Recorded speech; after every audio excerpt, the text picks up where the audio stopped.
Hey everyone, Mark the Movie Man here. Welcome to the final cut, and I'm looking at a new indie, not a horror film actually. It's an indie, post-apocalyptic film called Undergods, and is written and directed by Chino, Moya, and it gives us a story of K and Z, who are two individuals who drive around the post-apocalyptic world collecting things, namely, dead people and other things, and they're always looking for fresh meat. And while they're doing that, we get to hear of stories and see stories of events happening within this world, or maybe a little bit before things got all turned upside down. And we get to see how these stories are loosely connected to one another within this unusual setting.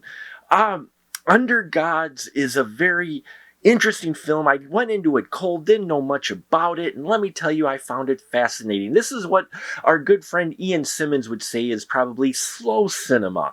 There's not a lot of action in Under Gods, but what there is a lot of fantastic performances by talented actors that gives you very character-driven stories where you got to kind of pay attention. And I loved that. I enjoyed it. I loved the fact that these stories kind of blended into one another, either very loosely or more directly as they went along.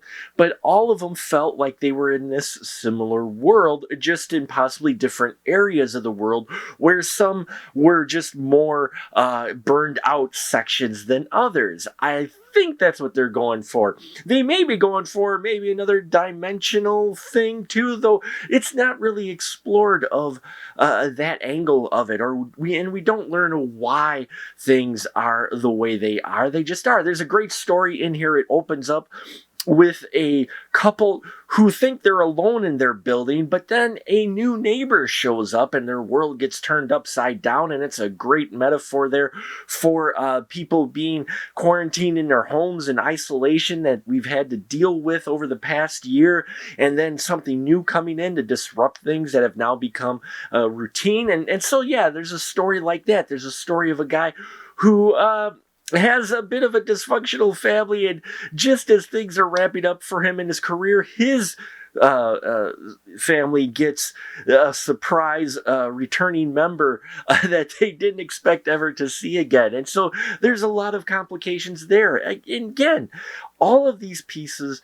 are dependent heavily on the characters, which you get some very rounded characters and some tropish cliche characters in here. But all the color palette that they use is kind of washed out, so nothing's ever bright. So it's all kind of a little bit dreary, to giving that feel that it all belongs in this same space. But at the same time, there's one point in this film where something happens that makes you wonder if it isn't kind of a cross-dimensional thing. So yeah, I mean, it's a fascinating movie that really needs to be seen.